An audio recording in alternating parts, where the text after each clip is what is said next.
Just mentioned Dillian Whyte there. Of course, he's due to box in a couple of days against Alexander Povetkin. Going into the first fight, or certainly a few months before the first fight, we expected you to be the man in the corner on the night. That didn't happen. I haven't spoke to you since then. Do you want to tell, like, what was the kind of the process of that happening? Obviously, we'd seen the developments and improvements Dillian had made under yourself, and it came to a surprise as a lot of people that you weren't there that night, or you weren't in his corner for that fight. Yeah, no, well, the thing was, I'd rather not talk about it, Robert, if you don't mind. To be honest with you, yeah, it's not something I want to talk about. Basically, it's how can I say it?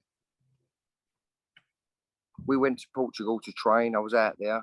I was backwards and forwards out there, and just things changed a little bit in the feel, in the feel of my usual process, if you know what I'm saying. So and communication broke down a little bit, and well, quite a lot. Communication broke down, and that's as far as we can go on it, really, Robert. That's fair enough. No problem at all. Moving on and just discussing, first of all, the first Povetkin fight. What was that like for you to watch that fight, considering obviously the improvements in the time that you'd spent with Dillian preceding that? It was shocking. It was shocking, and it was unexpected, to tell the truth. I mean, I'm going to tell you a story now, because it was a little bit hard for me to watch that fight because of our relationship, that we had, and how it ended. So it was a difficult time for me at that time when he fought Povetkin the first time. But a very, very, very good friend and supporter of my business, as in Tibbs Boxing, Mr. Dean Sumner of West One Contracts Limited. He's been a big supporter, big boxing fan. Sits at the Eddie Earn shows. He's always there, wherever they are in the world. Big supporter of Billy Joe Saunders, always has been. Yeah. So what happened was, my very good friend of mine, Dean Sumner of West One Limited, invited me over to his house in Billericay, and I wasn't really feeling it because obviously because of our relationship that we had, and now come to an end. But I just went, no, let's get over there, let's get out there, let's go and watch the fight.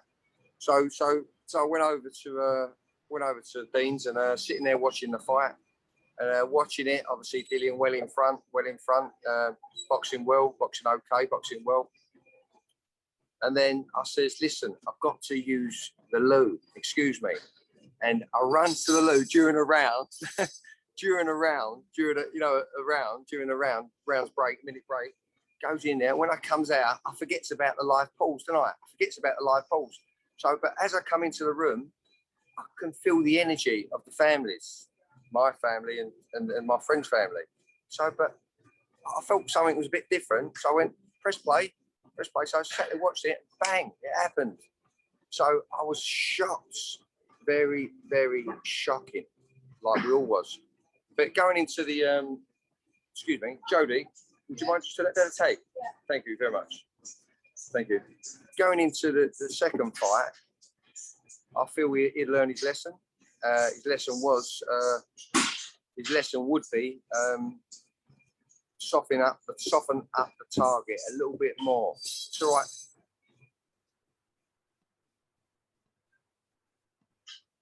Sorry, Rob, the phone rang. What I'm saying is he must soften up the target a little bit more at long range. It's all right flicking that jab out, but he's also got to ram it out, control with authority at distance before he goes in with a short mid-range stuff. Make sure he's very, very soft before he goes in for the kill, so to speak. But listen, that's what I would do with him, and hopefully he does that. When the time is right. But he did rock him back then in the first fight. Could have jumped on him, but he decided to have a walk and look at him. But when you have a walk and look at him, you still got to control him. You You know what I'm saying? Control them. But anyway, sorry about that, Robert. Breaking up and losing you there for a bit. That's okay. We got you back. That's fine. Final one on Povetkin Whyte 2. Again, we're a couple of days out from it. You know Dillian as well as anybody, certainly professionally. You've worked with him over a number of years. How affected do you think he'll be from the first fight, and what do you feel he needs to do in the second fight that he didn't necessarily do first time round? Go on then. Can you just give me 2 minutes? All right. Sorry, my friend. 1 minute, sorry, mate. Well, what he's got to do, he's got to get behind the left lead. Yeah, he's got to get behind the left lead, measure, pick, but stick it in his face, and just little skip and have a look at him. He's got to crack the 1-2 in, yeah, and then he's got to feint low, go upstairs, be patient and consistent in doing that. Yeah, doing that without getting tagged himself. He's got them long arms. He bends his knees lovely. He bends his legs lovely. If he can't move his feet, he bends his knees. They all go over your head. He's an hooker, isn't he? Povetkin? He's an hooker. Yeah, but he's got that readability, which I was talking about earlier on. He knows. He can smell what you're going to do. Yeah, but it works both ways. So that's where Dillian's got to be a bit more patient patient, but authoritative. Does that make sense? Yeah. Also consistent and busy, but not overly busy. Just keep him in check because he's the younger, youthful guy. Yeah. That's all. Do you think he gets the job done second time round, Mark? Absolutely. He'll get it done. I'm confident in that for sure. Okay. I'm confident in that. But if he wants to get lazy and go about his business, thinks he can do it when he wants to do it, and puts his eyes on the floor, he's got to keep his eyes on him. Even if he's on the floor, he's got to keep them eyes on him. You know what I mean? Because the eyes will take these guns. These are our lasers where these missiles are going. Yeah. So you know what I'm saying? Yeah. So he's got to keep his eyes on the ball, not put his head down, go swear and switch off, wallop, get caught with an uppercut. It winds me up thinking about it.